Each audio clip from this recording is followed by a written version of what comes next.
Now, if you go to your music, oh no, that's Instagram. So if you go to your music and you just click the silver triangle with the 3 silver circles, you'll see Nissan Connect there with a little tick next to it.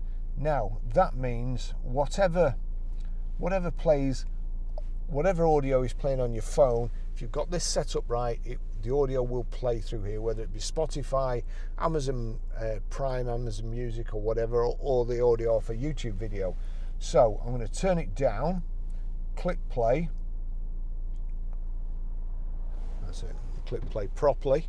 Then we go over here to auxiliary. If I click auxiliary, you'll see there it's showing Barry's iPhone 12. So I'll turn it up, and it's now showing the record that's playing on my phone. Not because I turned it up, just because it's caught up. Now if I turn this up quickly, there you go. That's it. That's music playing through your system. If for any reason it may be, if you click auxiliary, see that's just on auxiliary. So if your phone doesn't show up straight away, you may have to click auxiliary a couple of times, like so. So the first one is auxiliary. If you had USB in there, then you'd have to go through USB and then to Bluetooth. So that's how you do that. Very good, very simple system.